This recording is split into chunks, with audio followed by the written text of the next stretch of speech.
Good morning, children. Now, today we shall do the next lesson for Standard 7, that is the third lesson, a letter from a mother. Now, I shall give you the summary in brief. The lesson, A Letter from a Mother, is written by Mary Ann Kane. A mother writes a letter to her daughter Poonam, who was then studying in a residential school. It is not known what forced the parents to admit her to a residential school. The mother thinks that it is strange to write a letter because her daughter was always close by. They understood each other with few words spoken to each other.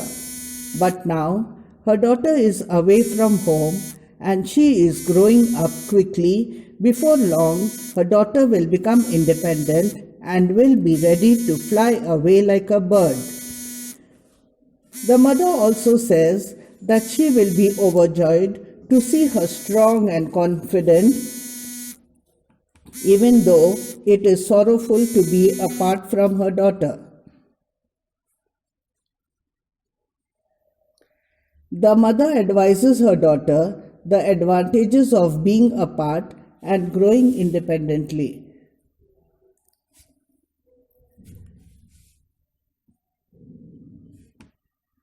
She will be pleased to see her daughter grow up strong-minded and persistent. She was not easily discouraged even when she didn't succeed at first. She asks her daughter to remember how she couldn't do her multiplication tables. The teacher was going faster than her daughter could manage, and she was left back when she was unable to keep up. But she had made her own study cards and asked her mother and father to help her. After that, she would independently solve her own problems, but also responsible enough to ask for help to learn. The mother also writes that she was able to understand that her daughter was in a new surrounding at the hostel and it was very different from home. She advises her daughter to carefully look after herself because no one would care about her comforts. She advises her daughter to speak up and ask the hostel warden what she needed and at the same time help others to help themselves. If she felt homesick, she should help someone else through their homesickness. This will make her feel better. The mother strongly believes that her daughter will make the best experience of her hostel life. It also may be a bit confusing as her daughter needs to learn new ways to act.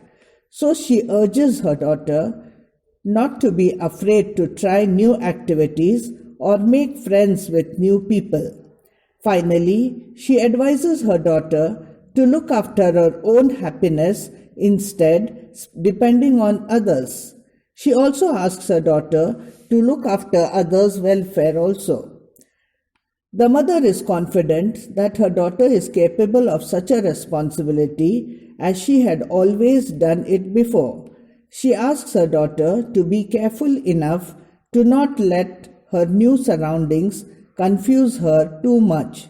In the end, she asks her to write back to her at the earliest. Now, children, let us solve the exercise behind the lesson. Now, this you have to write in your classwork books. Now, the first main, answer the following questions. Question 1. This is a letter written by a father to his daughter.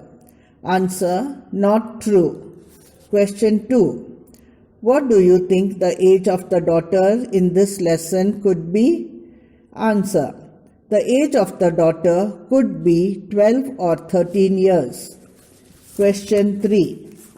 It is somewhat painful for both parents and the child to be separated. Answer. True. Question 4. Why do you think the daughter has gone away from home and is living in a distant place? Answer. I think the daughter has gone away from home for the purpose of education and also to cultivate the habit of doing her work on her own, to be well disciplined, strong minded, responsible, etc. Question 5. The mother says, "This is the first time apart." What does she mean? Answer. This is the first time apart. She meant that they were used to being close all these days. This is the first time both are apart from each other. Question 6. The mother says, "You will be ready to fly away." Explain what she means. Answer. Like a bird, you will be ready to fly away. She meant that like a bird because a bird stays in the nest, nurtured by the mother, until it develops strength to fly. It flies out. In the same way, when a child grows up, it naturally becomes independent and lives far from their parents. Question 7. The mother praises her daughter for her 6 good qualities. What are they? Explain why she praises her so. Answer. Strong-minded, persistent, cannot be easily discouraged, independent, responsible. Mother praises her daughter so that she will be encouraged to live in the new environment. She should not feel homesick. She should not feel homesick and she should make the best of this experience. Question 8. An example of the daughter's good behavior is given. What is it? Answer. When the teacher was going faster than she could manage, she herself made study cards and took help from her parents and finally succeeded in learning tables. The daughter's good behavior is she was independent enough to think through her problems. Question 9. Imagine you are living in a hostel. Tell your partner about what your life there was. Answer. I live in a hostel for the past 3 years. The main advantages of hostel life is everybody in a hostel learns to live independently, which we don't do at home, and always be dependent on others. Being friendly with everybody, eating, sleeping, and going to school with our friends. Initially, of course, I yielded to homesickness. Gradually, it was a wonderful picnic every day. Question 10. Learning to look after oneself is learning to feel dependent. Answer. Not true. Question 11. Poonam once said to her hostel mate, "Speak up for your needs. Why are you hesitant?" Answer. Not true. Question 12. What is homesickness? Have you ever felt homesick? Answer. Homesickness is a sickness suffered by one whenever someone has to live apart from their homelands, family members, etc.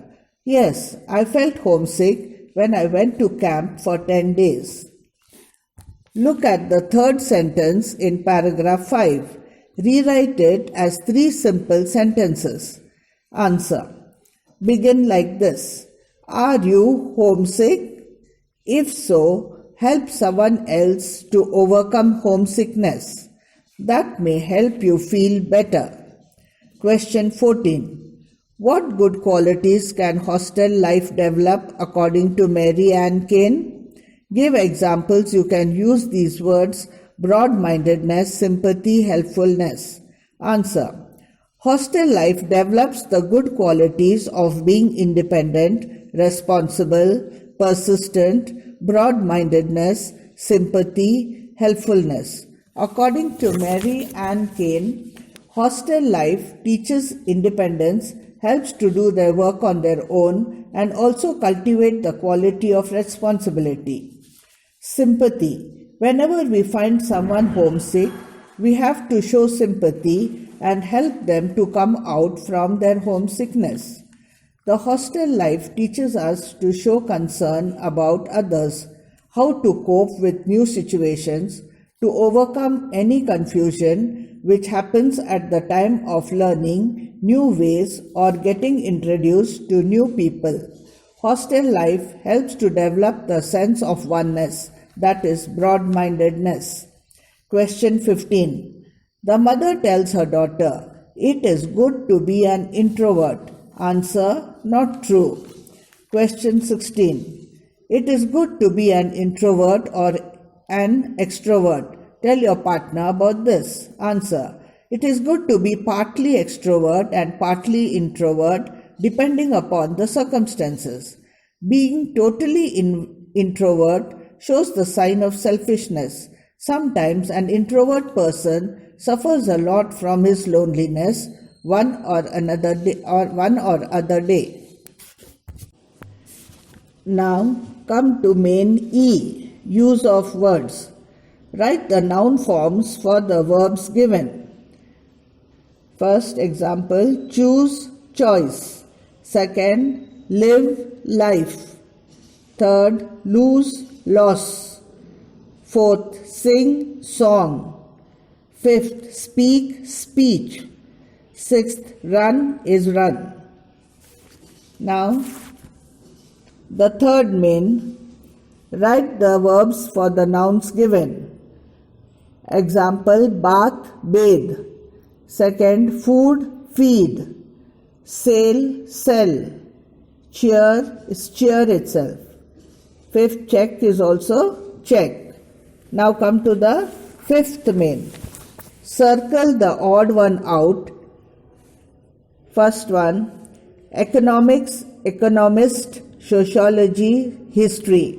Now the odd word is economist. The second sentence, drama, singer, actor, dancer. The odd word is drama. The third, sledge, igloo, fur, Eskimo. Fur is the odd word. Fourth, tiger, cheetah, leopard, cub. So the cub is the odd word.